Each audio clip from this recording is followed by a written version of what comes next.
Ganda umaga sa lahat. Ngayong umaga ay babasahin po natin ang libro ng Leviticus at sa ika-11 na kabanata.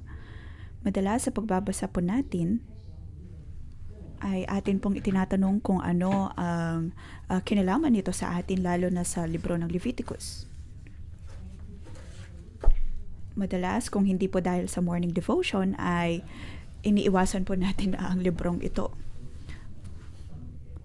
Dahil ito ay nasa kasaysayan na, ngunit salamat sa Diyos dahil mayroon po tayong pang-umagang debosyon na tumutulong pa sa atin na maunawaan ang mga bahaging ito ng Biblia. Sa atin pong pagbabasa ng Leviticus, marahil ay may mga katanungan po tayo.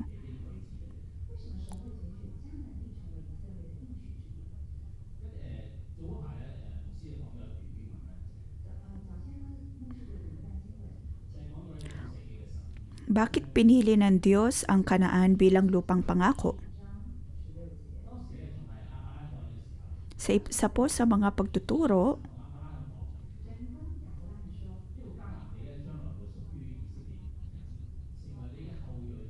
ibinahagi po ni Pastor Joshua ang tungkol sa Genesis, ang tungkol sa lupain ng Kanaan at kung paanong ito po ay ang lupang pangako para sa Israelita.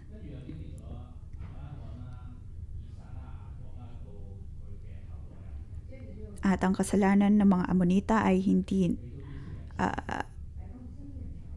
pangyari.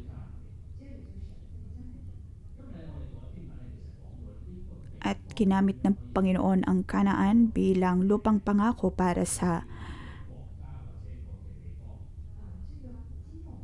kanyang bayang pinili.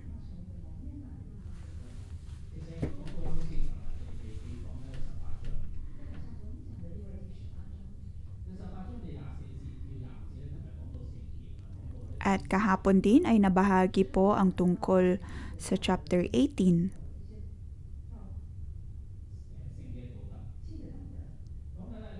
Tungkol sa kabanalan at sa moralidad. At kung paano pong tinutulungan ng Diyos sa mga Israelita na mamuhay ng may kabanalan.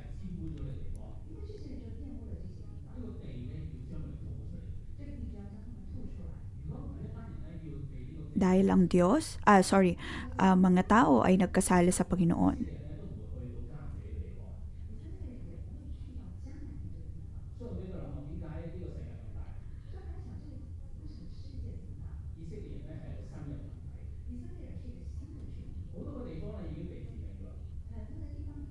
Maaring ang mundo, ang tingin po natin dito ay napakalaki, ngunit bakit ang mga Israelita ang pinili ng Diyos at ang lupain ng Kanaan ang pinili bilang lupang pangako?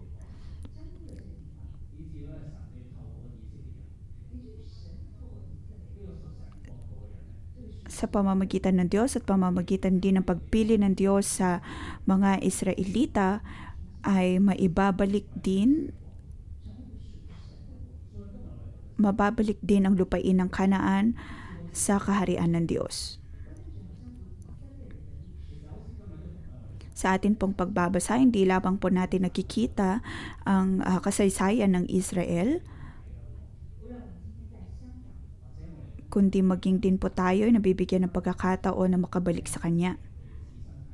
Maaring tayo po ay nasa Hong Kong o kaya nasa iba't ibang bahagi ng mundo sa iba't ibang mga branch church. Kahit nasan man po tayo, ang katanungan ay tayo po ba ay nabubuhay ng ayon sa kabanalan ng Diyos?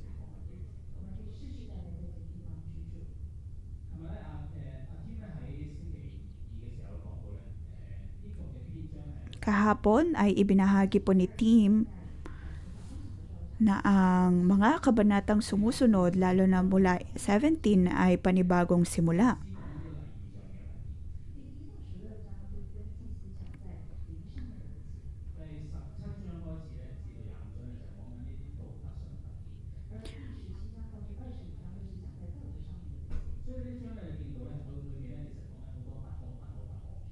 na ibahagi kung ano ang hindi banal o kaya karapat-dapat sa harap ng Diyos. Sa mata ng Diyos, ano ang madumi? At ngayong umaga naman, sinasabi po dito o kaya bibigyan natin ito ng pamagat, maging banal na maharlikang pari, maging komodidad na katanggap-tanggap sa Diyos. Mayroon po tayong table dito upang atin pong makita. Dahil kailangan ko ding makita ang buong timeline upang maunawaan ito ng mas maayos. Kahapon, tungkol lamang po ito sa moralidad.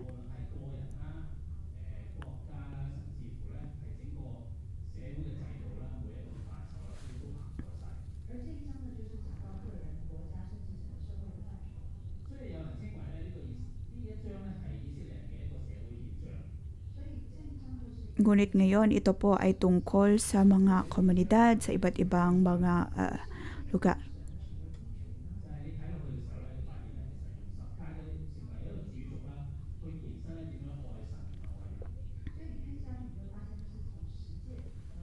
Tinuturo po dito kung paano mahalin ng Diyos, paano maging banal sa kanyang harapan.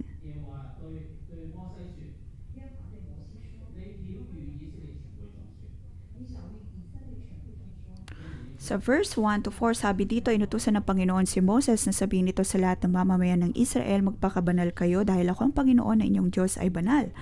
Dapat ninyong igalang inyong ama at anak, sundin ninyo ang ipinapagawa sa inyo sa araw ng pamamahinga. Ako ang Panginoon na inyong Diyos. Dito po ay tungkol sa pangungusap ng Diyos kay Moses, kay Aaron. Ngunit mula chapter 17 hanggang sa mga sumusunod na kabanata, naroon ang pagsasabi ng Diyos, pangungusap ng Diyos sa lahat ng mga Israelita. Ito po ay may kinalaman o kaya ay mensahe ng Diyos para sa lahat. Tinuturo po nito sa atin na maging banal. Dahil ang Diyos ay banal. Sa atin pong pakikinig o pagtanggap ng kabanalan, maaaring ang tingin po natin ito ay napakataas na standard.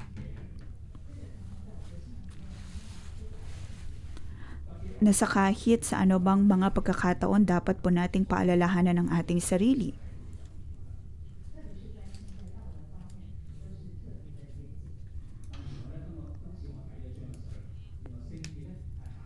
Ngunit sa atin pong pagbabasa ng kabanatang ito,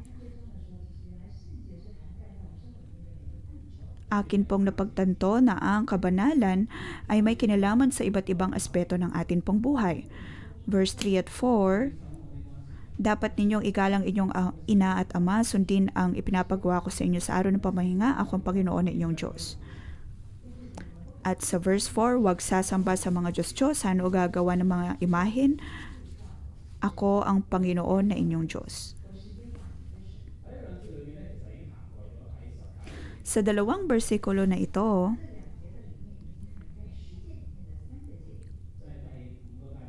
ay mayroon na pong 3 utos mula sa 10 utos ng Diyos.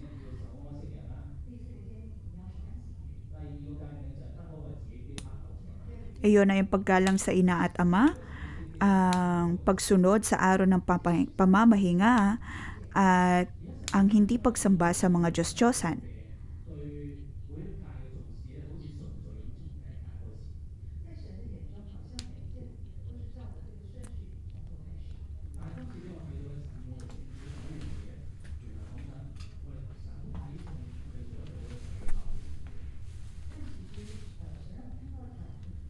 Pagdating po sa kabanalan, ang unang hakbang na mapapansin po natin dito ay ang paggalang sa ama at ina.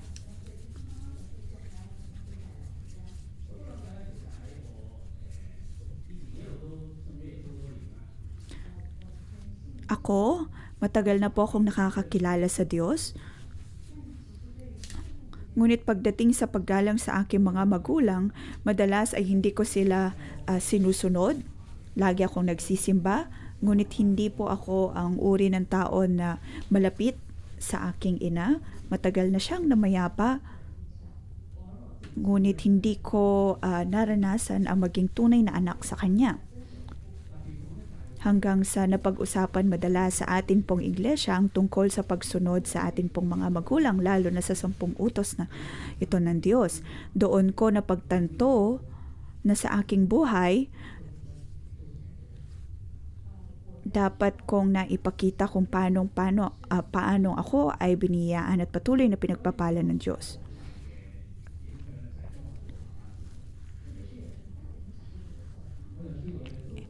Isa pang impluwensya ay nang ako mismo ay naging magulang, napagtanto ko kung gaano kahirap ang maging isang magulang.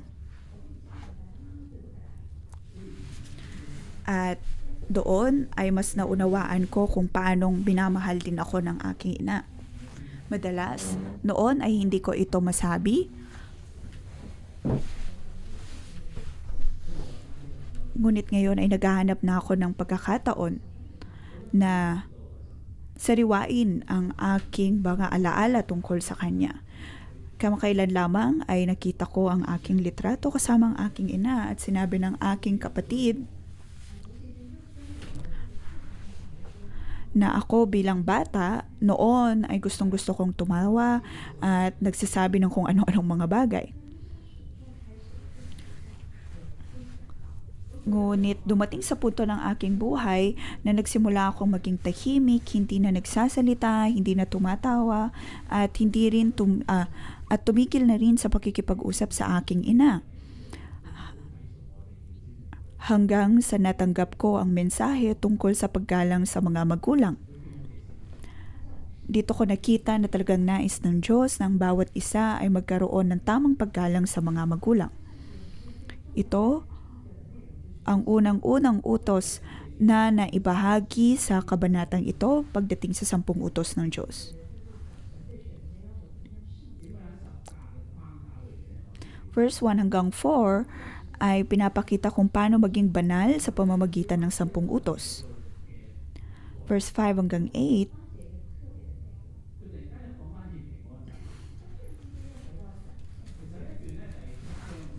tungkol po ito sa mga kaloob.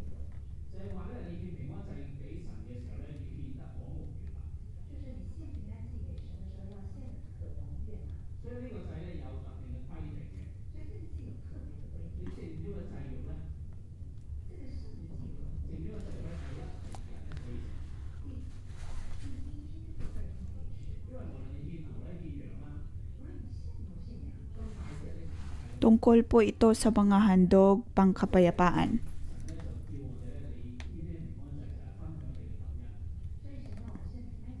Sinasabi po dito na dapat ibahagi ang mga kaloob, ibahagi ang pasasalamat.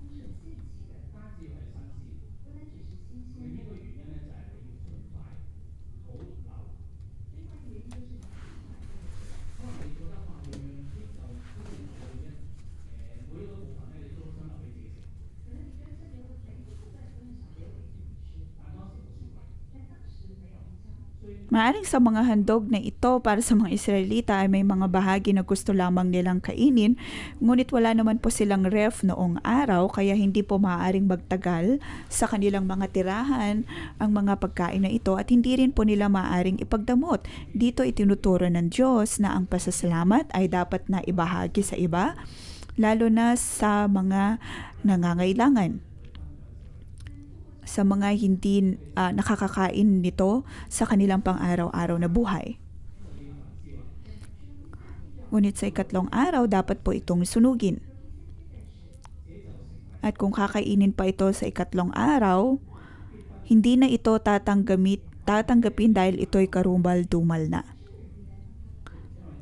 At ang sinumang kumain nito ay mananagot dahil binaliwala niya ang banal na bagay na para sa akin, kaya ang taong iyon ay huwag na ninyong ituring na kababayan. Ano ang sinasabi po ng Diyos sa pamamagitan ng salitang ito? Ang handog pangkapayapaan ay ginagamit upang magkaroon ng ugnayan sa Diyos, upang maging katanggap-tanggap sa harap ng Diyos. Ngunit kung itatabi ang karne mula sa handog na ito at hindi ito ibabahagi sa iba, hindi nakikinig sa Diyos, at hindi maluwag na ibinabahagi ito sa iba at nagiging sakim sa ikatlong araw at gugustuhin na ng tao na kakainin na ito, ang dapat sanang katanggap-tanggap sa harap ng Diyos, ngunit dahil sa kasakiman at ito ay itinabi, sinabi po dito na ito na ay magiging karumal-dumal at hindi katanggap-tanggap.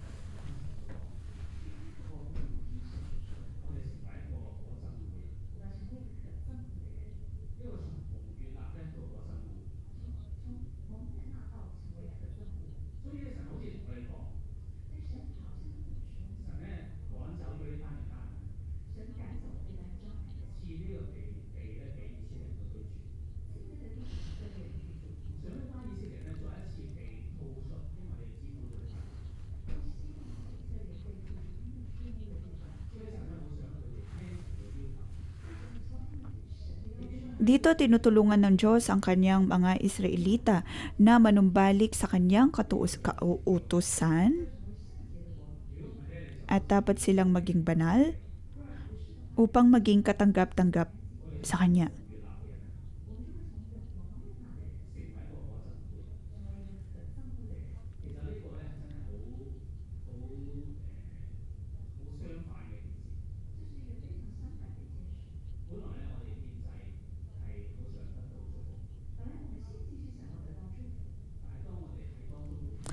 Ang pagbibigay handog ay para tumanggap din ng pagpapala. Ngunit kung hindi po tayo makikinig sa Diyos, ito ay magiging sumpa. Naalala ko nang ako ay bata pa sa aking naunang iglesyang pinupuntahan, wala akong masyadong ginagawa, kaya ang pinakamadaling gawin ay ang administration.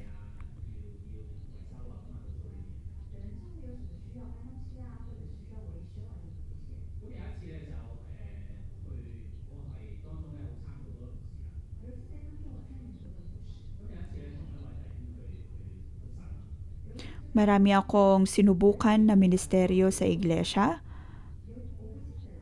at dumating sa pagkakataon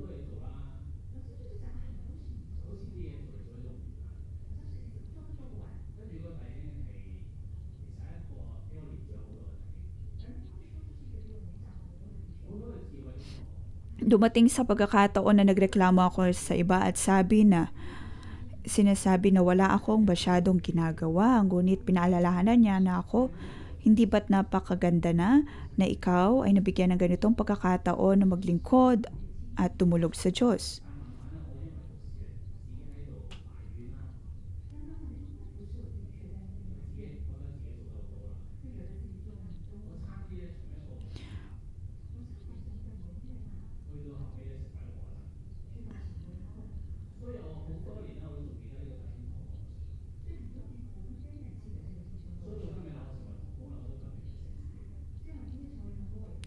Kahit ngayon, bilang coworker, lagi kong pinapaalalahanan ng aking sarili na sa pagiging coworker, madami na po tayo na isuko, ngunit naroon na nagrereklamo pa po tayo. Ngunit minsan nagtutunog tayo, nagrereklamo.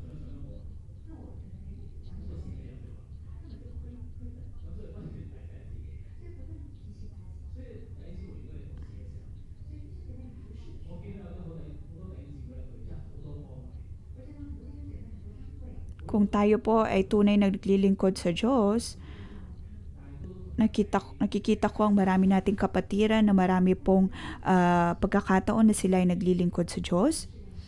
Ngunit sa atin pong paglilingkod, dapat po tayong maging masaya at magdiwang, lalo na sa pagtanggap ng biyaya mula sa Diyos. Ngunit kung dahil sa ating paglilingkod ay hindi po natin kayang makipagkapwa o kaya hindi natin kayang maging mabuti sa ating otoridad o kaya sa ating mga kakilala, mas maigi nang huwag tayong maglingkod. Dito pinapaalalahanan po tayo ng Diyos na pagdating sa paghahandog, lalo na sa handog pang kapayapaan, napakadali na matisod lalo na sa mula sa isang katanggap-tanggap na handog tungo sa di katanggap-tanggap na handog.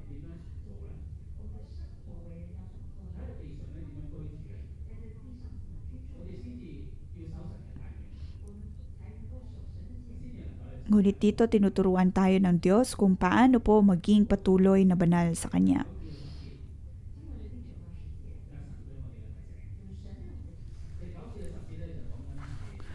Verse 9 to 10, ito po ay paalala mula sa Panginoon.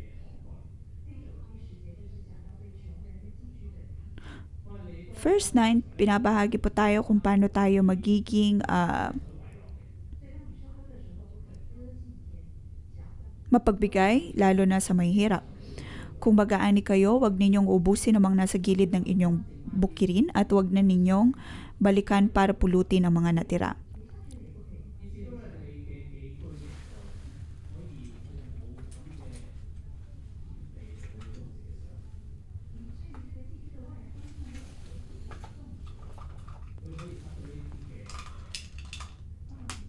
Sinasabi po dito na mag-iwan ng mga aanihin para sa mga tao na walang sariling bukirin para anihin.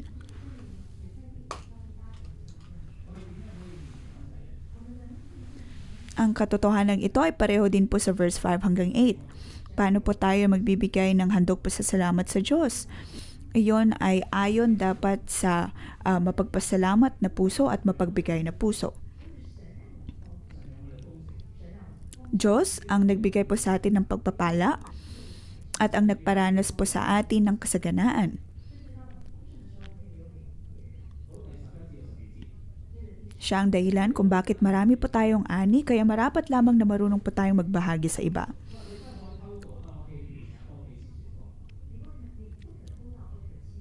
Verse 11, muli tungkol po ito sa moralidad, ang pagnanakaw, pagsisinungaling, pandadaya,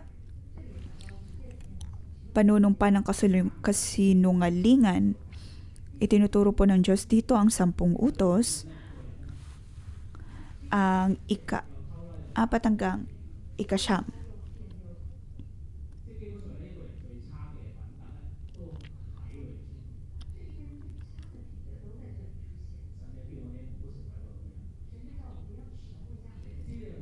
Sinasabi po ng Diyos na huwag po tayong maging masamang uri ng tao.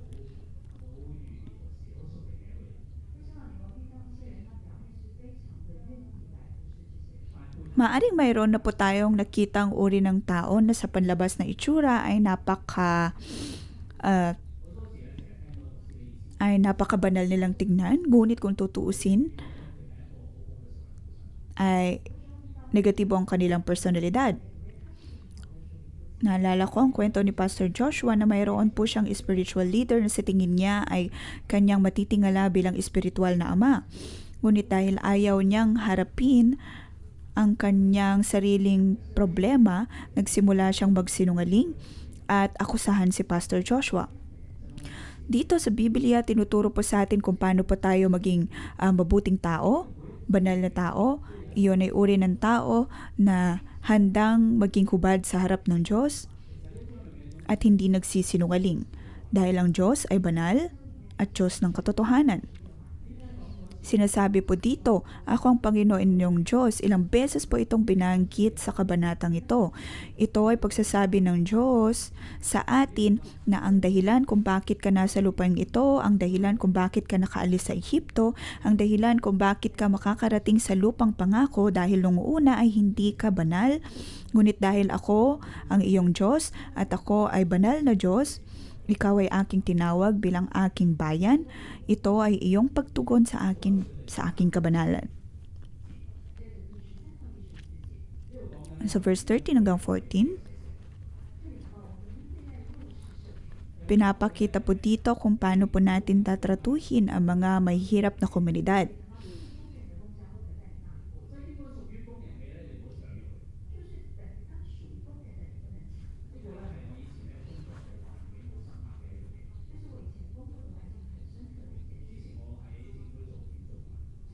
Ito ay bagay na may malakas na impluwensya sa akin noon nang ako ay nagtatrabaho pa sa gobyerno. At madalas akong may mga kausap na maraming tao sa industriyang yon.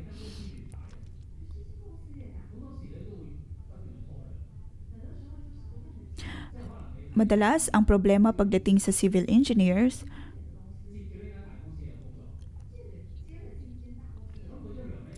madalas para sa gobyerno ay hindi po nila ibinibigay ang dapat na sahod para sa amin. Na pagdating sa mga proyekto ay hindi po nila ibibigay ang sapat na bayad. Pagkatapos ay uutusan ng ibang kumpanya.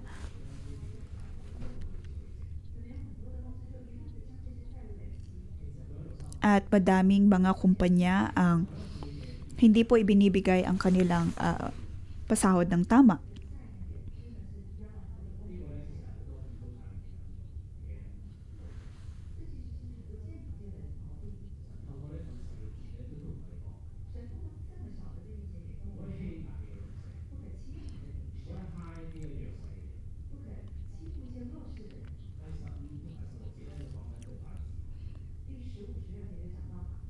Ngayon, dito sa mga versikulong ito, tinuturo ng Diyos na hindi po dapat natin tatratuhin ng iba ng masama, lalo na pagdating sa trabaho man o hindi. Hindi dahil mayaman ng isang tao ay dapat na silang tratuhin ng iba o kaya kahit pa ito'y mahirap ay dapat din silang tratuhin ng iba. Dapat pa rin na tratuhin ang lahat ng tama at ng patas, hindi sila ayawan.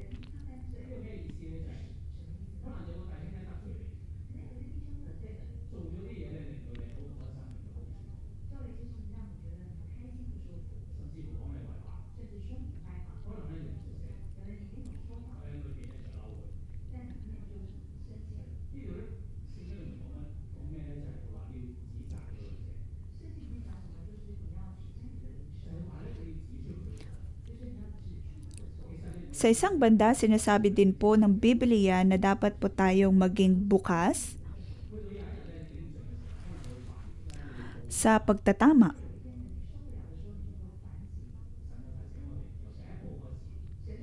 Pinapaalalahanan po tayo ng Diyos mula pa lang po sa umpisa, lalo na sa pagharap ng mga kawalan ng hustisya.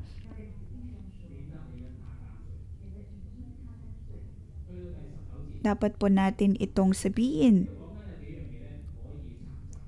sa iba.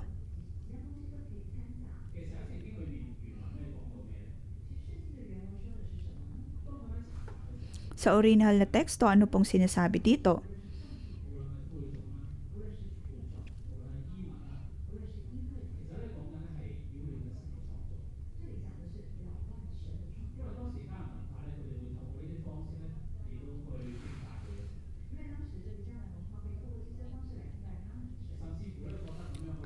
Sa lupain ng Kanaan ay may ugali po sila na pinaghahalo-halo ang lahat pagdating sa kanilang hani. Ngunit sinasabi ng Diyos na huwag pong gayahin ito ng mga Israelita dahil ang Diyos at ang kanyang likha ay mula din po sa iba't ibang bahagi.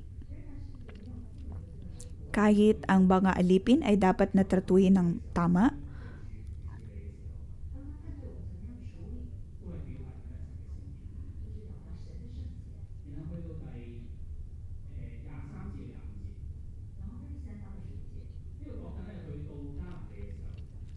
(23 hanggang 25). Tungkol po ito sa lupain ng Kanaan.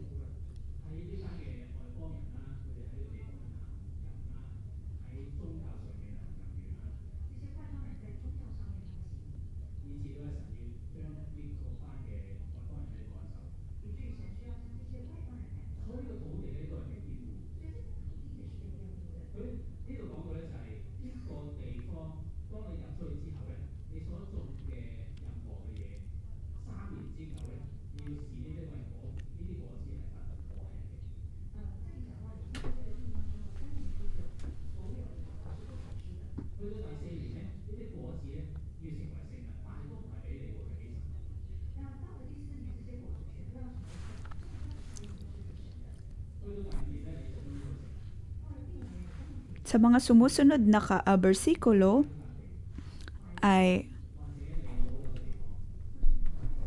may iba pa mga kautusan ng Diyos pagdating naman sa lupain.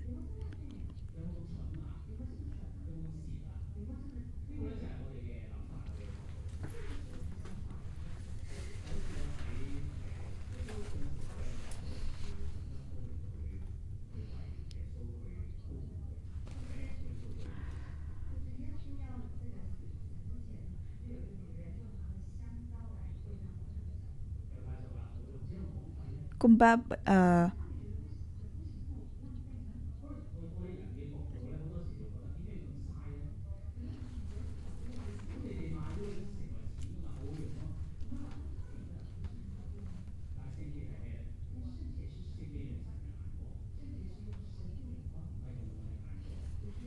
ang pagdating po sa kabanalan, ito po ay tungkol sa pagkakaroon ng pananaw na ayon sa kanyang kalooban at hindi lamang ayon sa ating pananaw.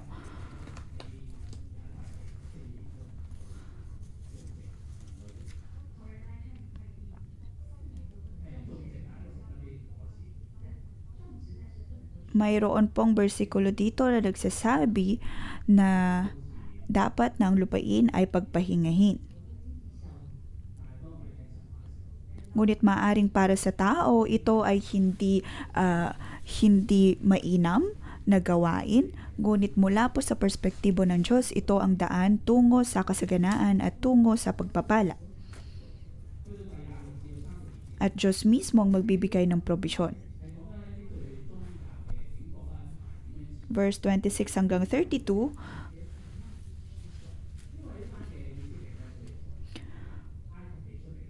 tungkol po ito sa kung paano dapat nasundin ang iba pang mga kautusan ng Diyos. Dahil ang mga Israelita ay kagagaling lamang po sa Ehipto at kanila pong nakita ang maraming mga cultural laws at para sa kanila, kung kanila pong gagawin ito, sila din ay magiging kasing yaman ng mga taga-Ehipto. At kanilang iniisip na kung sila ay papasok naman sa lupain ng Kanaan, sila ay dapat na magsumamba ng mga Diyos-Diyosan katulad po nila. Ngunit narito ang mga kautusan ng Diyos at pagpapaalala ng Diyos upang sila ay tulungan na patuloy na maging banal. Diyos ang nagpapaalala sa mga Israelita na kung gusto nilang maging banal, hindi dapat nila susundin ang mga tradisyon o kaya'y kultura ng Ehipto at ng Kanaan. Naalala ko, kahapon, habang kami ay nasa family camp,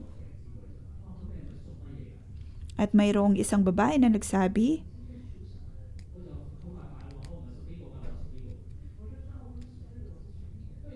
kung anong taon na ang isa pa. Nagtatanungan sila pagdating sa zodiac sign. At nang sinabi ko kung anong taon ako kabilang, anong animal ang aking zodiac sign, ay agad din akong nahiya. Dahil kung tutuusin ay kakapanalangin lamang namin pagdating sa mga zodiac sign na ito. Ang lahat ng mga kulturang ito, lahat ng mga tradisyon na ito, madalas ay napakalalim ng pagkakaugat nito sa atin. Kung kaya naman pinapaalalahanan po ng Diyos ang mga Israelita gamit ang maraming mga bersikulong ito na dapat ang mga tradisyon na ito, mga kulturang ito, ayon sa mundo ay hindi dapat nilang sundin. Ito po ay pagpapaalala at proteksyon para sa mga Israelita. Sunod, 33 hanggang 34. Huwag aapihin ang mga dayuhang naninirahang kasama ninyo. Ituring silang gaya ng inyong mga kababayan at ibigin sila gaya ng inyong sarili. Dahil sila din noon ay mga banyaga, dayuhan sa Ehipto at napahirapan din sa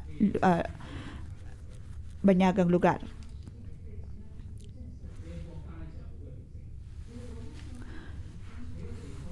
Dito sinasabi po sa atin na kung tayo po ay marunong po tayo makitungo, makipagkapwa kahit sa mga banyaga, tayo po ay pagpapalain.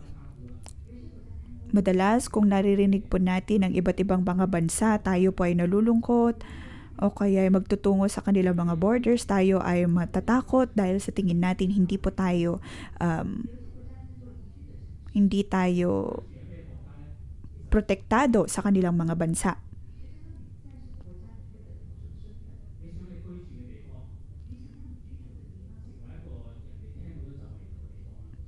Saan man tayo nakatira, saan man tayo nagtungo,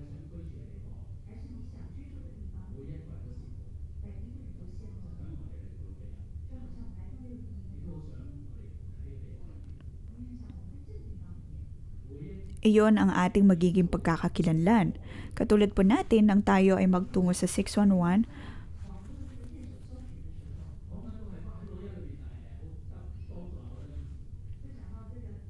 madalas kung tayo po ay pupunta online, ang gusto natin ay makakita ng positibong komento tungkol sa ating iglesia.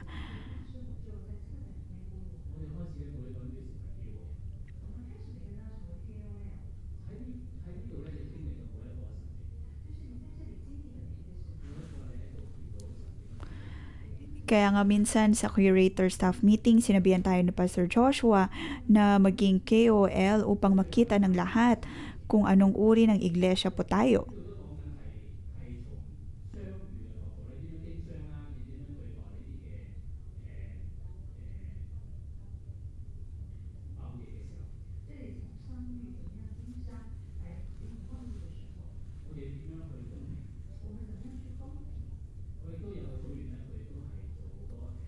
Mayroon din po akong cell member na madalas po siyang nagkakaroon ng trade sa iba't ibang mga bansa.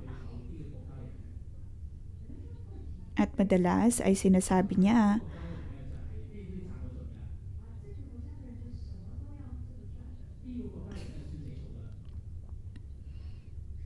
halimbawa, kanyang sinasabi, ang bansang ito ay gusto ng ganitong profit at hindi sila maaasahan.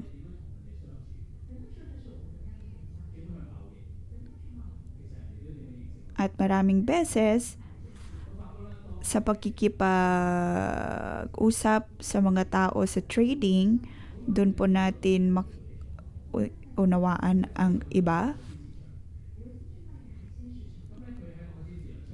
Minsan ako ay nagtungo sa China at sa labas noon ay mayroong scale. Sinasabi doon na iyon ang tamang scale.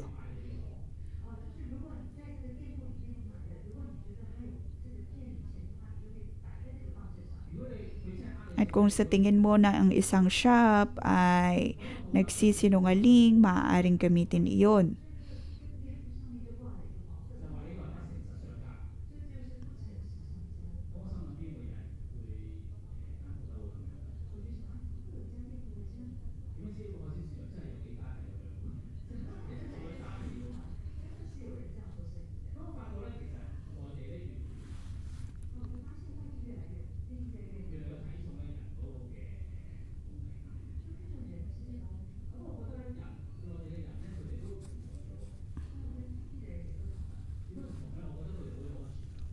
Doon ko napansin na ang China ay lalo nang nagiging honest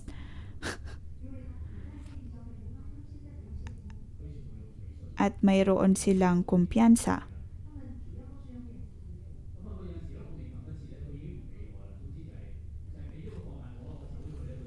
Dati ay physical money ang kanilang ginagamit, ngayon ay e-money.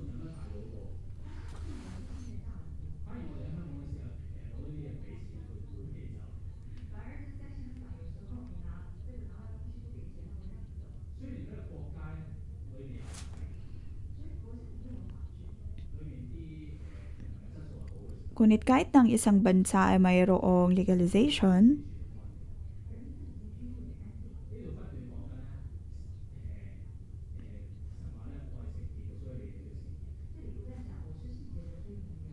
dito pinapaalalahanan po tayo ng Diyos na dapat tayong maging banal dahil siya ay banal.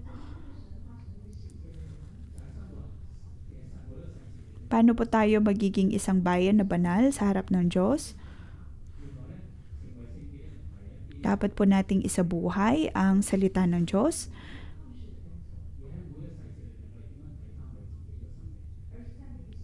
Ang kabanalan na ito ay dapat na makikita sa ating pang-araw-araw na buhay. Paano po tayo mabubuhay? Ayon sa kalooban ng Diyos. Ngayon, nais ko pong ibahagi ang aking pagpapatotoo. Kahapon, pagkatapos ng family camp, ako ay nasa bullet train pa uwi at ako ay nakaupo sa middle seat. Sunod sa akin ay aking asawa at sa isang banda ay isa pang pasahero.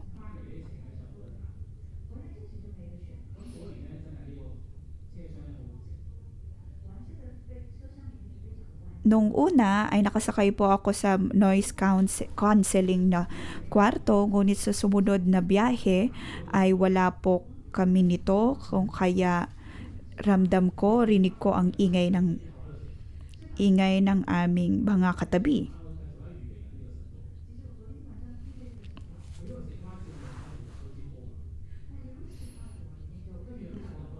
At kahapon nga sa aking pagbabasa nito, sa aking sa aking paghahanda ng pang-umagang debosyon, kung tutuusin ay galit na galit ako dahil napakaingay nga ng aming katabi. Ngunit sa aking pagbabasa, doon ko napansin na sinasabi po ng Diyos dito na dapat na maging mabuti, marunong makipagkapwa, marunong umunawa. Ngunit magkaroon din ng lakas ng loob na kumprontahin kung ano man ang mali.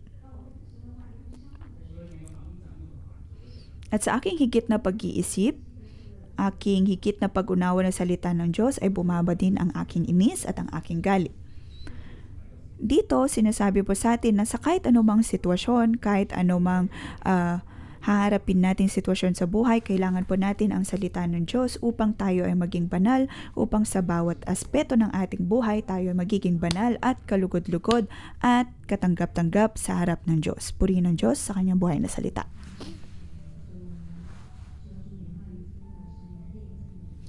Panginoon, naway ang iyong mga salita ang patuloy na magpala at tumulong sa amin pong mga buhay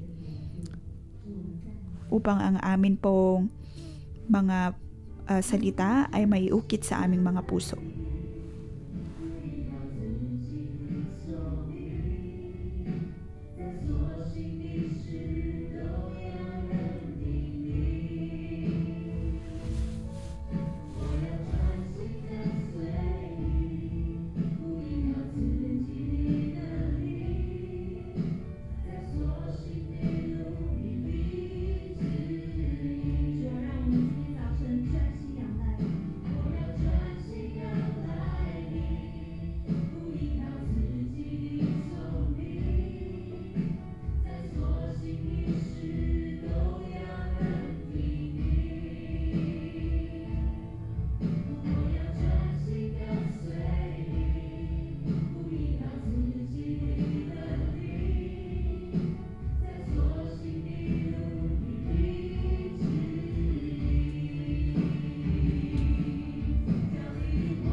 Ngayong umaga sa pamamagitan ng pangumagang debosyon, Panginoon, ang nais mo ay ang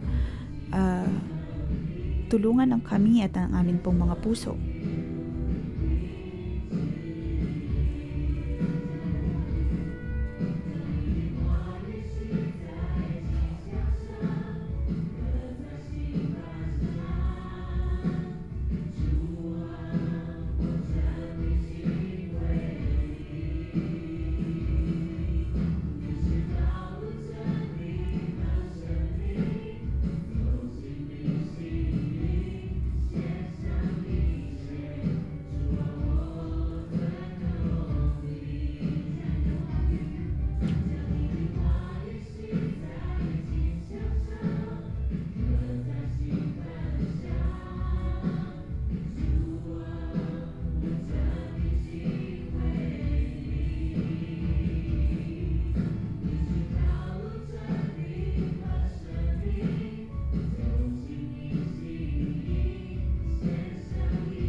Panginoon, Ikaw ay amin pinupuri.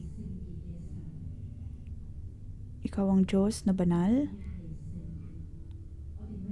Ikaw ay banal. Panginoon, kami ay iyong mga pinili bilang tao. Iyong bayang banal.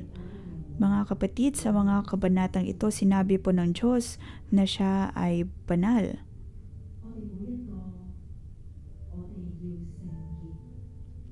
Lahat po tayo ay dapat na maging banal. Dahil ang Diyos ay banal. Mga kapatid, ngayon tayo po ay maaaring maupo.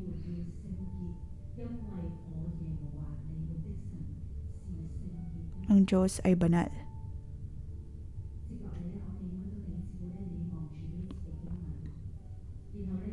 Sa ating pong pagbabasa ng mga bersikulong ito, atin pong ilagay ang ating pangalan sa mga bersikulo. Halimbawa, ako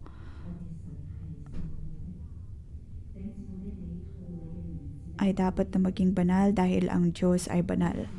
Atin pong ilagay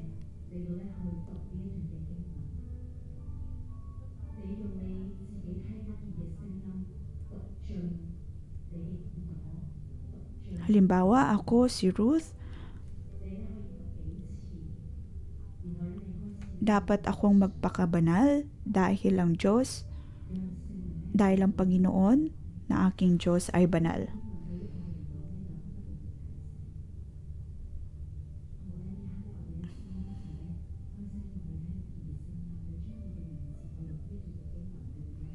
Gamitin po natin ang ating pangalan sa kabanatang ito o sa bersikulong ito.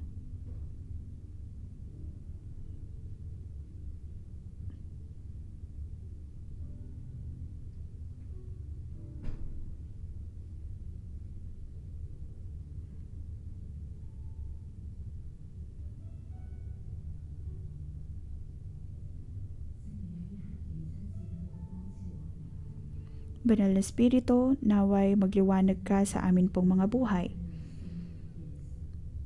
Ikaw ang Diyos na banal.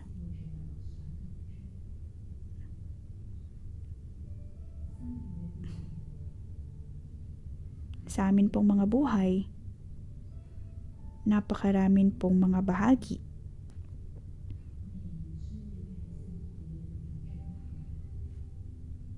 Ngunit sa bawat aspetong ito, dapat pa rin po kaming mabuhay ng may kabanalan.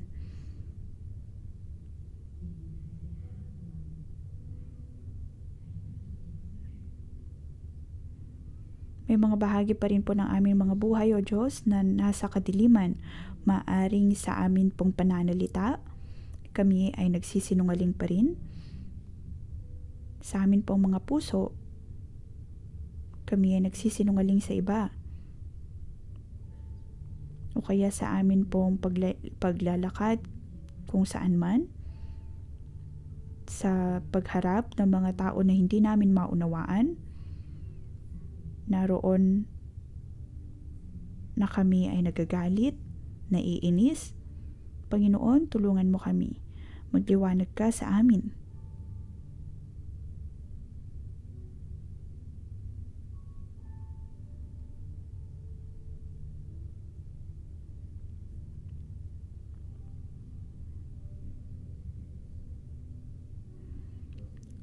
Panginoon, Ikaw ay Diyos na banal. Naway ang iyong banal na Espiritu ang patuloy na magliwanag sa amin at kung paano dapat namin tratuhin ang amin pong mga magulang, ang mga tao sa aming tirahan, tratuhin maging ang mga nasa may hinang komunidad,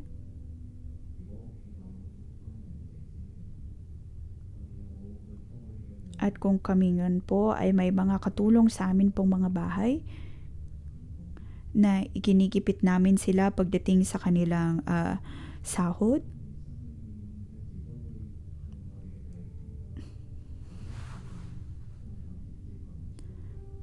Na sa aming mga puso ay hindi namin tinatanggap ang aming mga kapatiran. Panginoon, marahil sa aming mga puso ay may mga bagay pa na hindi karapat-dapat o kaya hindi nagbibigay ng kaluguran sa iyo. Panginoon, magliwanag ka sa amin pong mga buhay.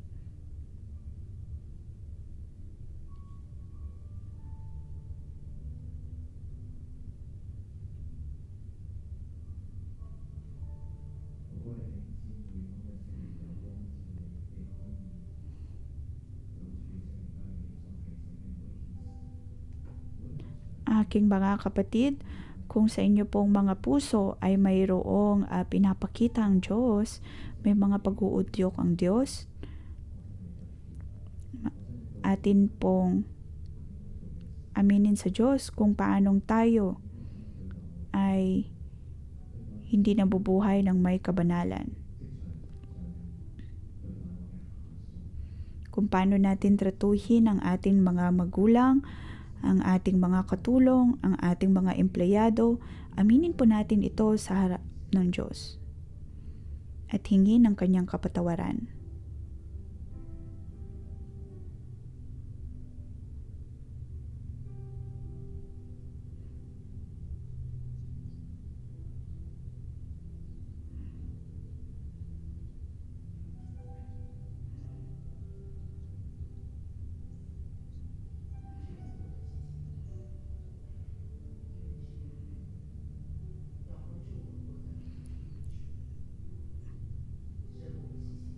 Panginoon, maraming salamat sa iyong patuloy na pagtulong sa amin kung paano mabuhay ng may kabanalan.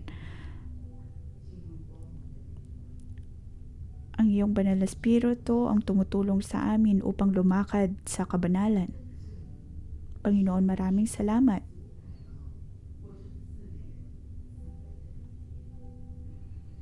Panginoon, tulungan mo kami na hindi laging mamuhay sa mababang pagtingin sa sarili. Ang paghingi ng tawad sa iyo ay malaking katulungan upang kami ay mabuhay ng may kabanalan. Naway makita ng iba, O Diyos, ang iyong kabanalan sa pamamagitan ng aming buhay. Makita ang iyong kabutihan, ang iyong kabaitan, ang iyong uri ng hustisya, ang iyong pagliligtas. Makita ang iyong kaligtasan at makita, O Diyos, ang iyong kabutihan. Sa atin pong pananalangin, atin pong hingin sa Diyos na tayo ay maging katulad niya at magkaroon ng imahe ng Diyos. Kahit saan man tayo magpunta, magkaroon ng uri ng kabanalan na katulad niya. Tayo po ay tumayo at sabihin sa Diyos, manalangin sa Diyos na kahit saan man tayo magpunta, nasa Hong Kong man tayo o nasa anumang bahagi ng mundo, tayo po ay manalangin, atin pong ipanalangin na sa atin pong buhay naroon ang kabutihan ng Diyos. Maipakita ang kanyang kabutihan.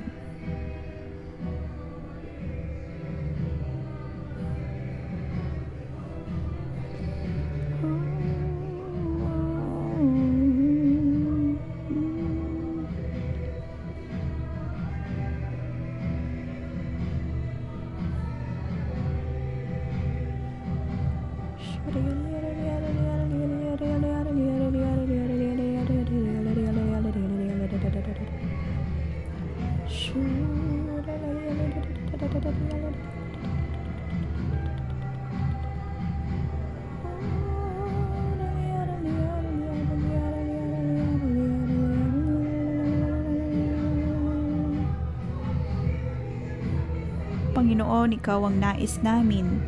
Nais namin, O Diyos, ang mas malalim pang uri ng kabanalan sa iyo.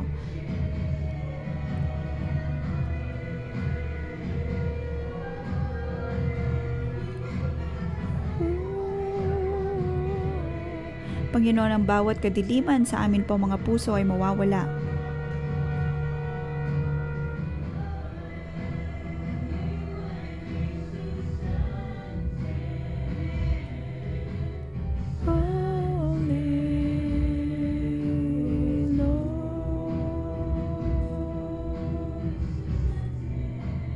For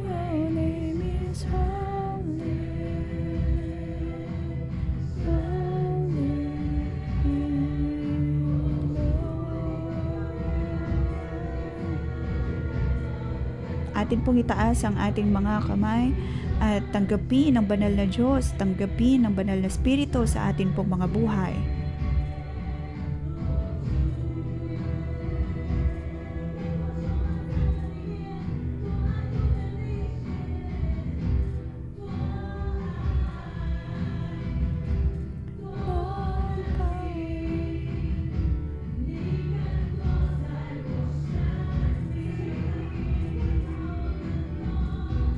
Panginoon, ito po ang aming panalangin.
Mga kapatid, tayo po ay manalangin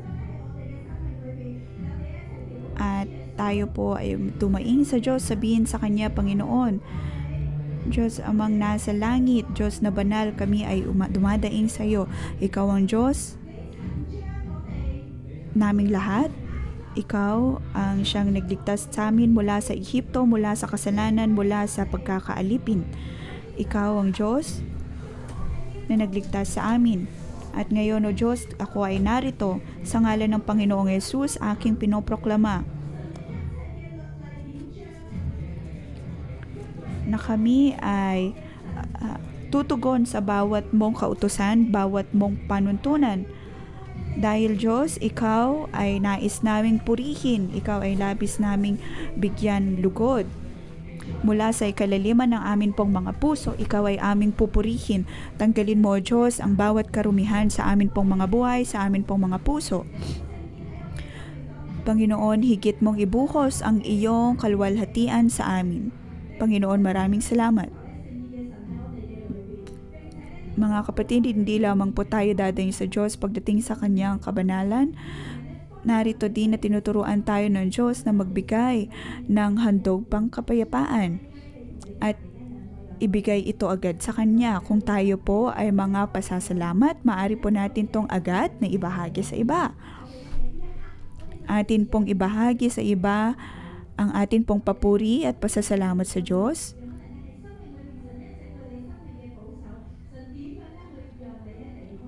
Ang mga pagpapala na pinagkaloob sa iyo ng Diyos, ang mga bagay na niligtas ka ng Diyos, kung paano mo naranasan ng Diyos sa iyong buhay ngayong linggo, maaari po natin itong ibahagi.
Panginoon, kami nagpapasalamat sa iyo. Sa amin pong mga buhay ay napakaraming mga biyaya.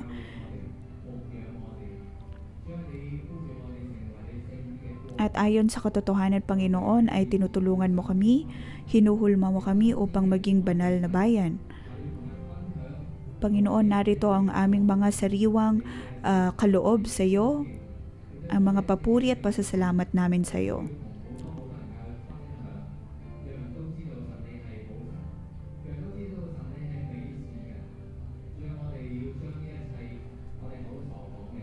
Ikaw, O Diyos, ay Diyos na puno ng kabutihan. Lahat ng amin pong naiisip, lahat ng amin pong natatanggap, ay mula sa iyo. Ikaw ang Diyos na patuloy na sumasama sa amin at Panginoon, kami ay nagpapasalamat. Ikaw ang aming personal na Diyos. Diyos maging ng bayang ito. Mga kapatid, tayo po ay tumayo. Sa Leviticus 19, sinasabi po dito, nais ng Diyos na tayo po ay maging bansang banal. Iyon po ay naibahagi sa 10 Commandments, sa 10 utos. Ngayon tayo po ay manalangin, atin pong ipanalangin ang ating syudad upang maging ang Chief Executive at ang lahat ng mga nasa gobyerno. At kahit sa atin pong sariling mga tahanan, sa atin pong paraan ng pagtrato sa iba, kung paano po natin tinatrato ang ating mga empleyado, ang ating mga katrabaho, atin pong ipanalangin ang lahat ng ito.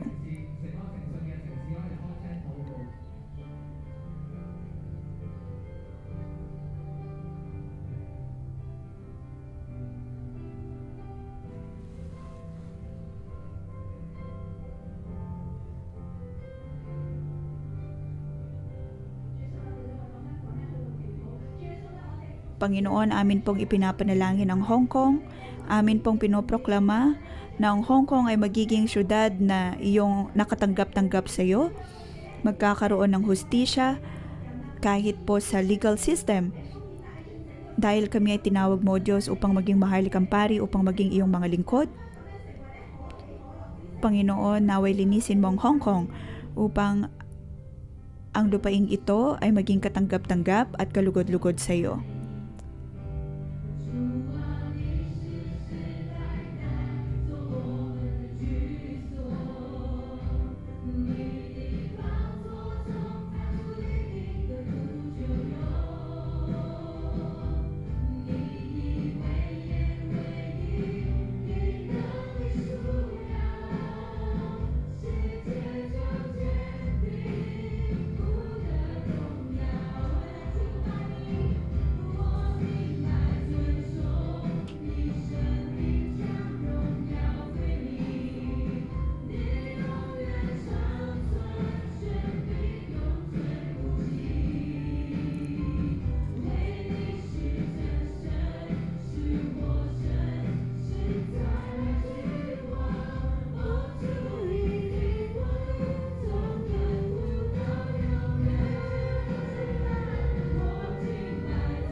Panginoon, kami ay nagpapasalamat sa iyo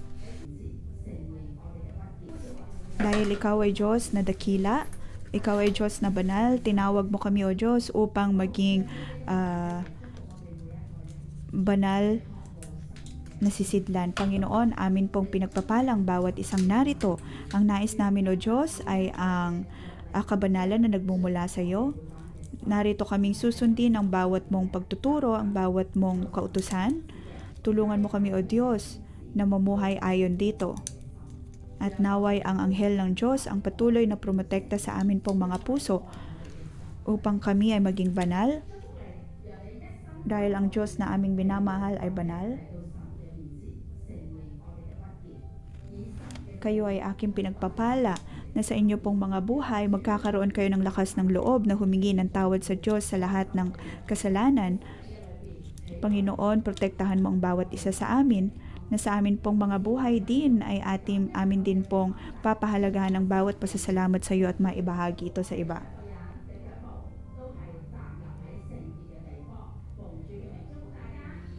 At saan man kami magpunta, O Diyos, naroon ang iyong pagpapala at pagsama. Ito ang aming dalangin sa ngalan ni Jesus. Amen. Dito po nagtatapos ang ating paumagang debosyon. Magandang umaga.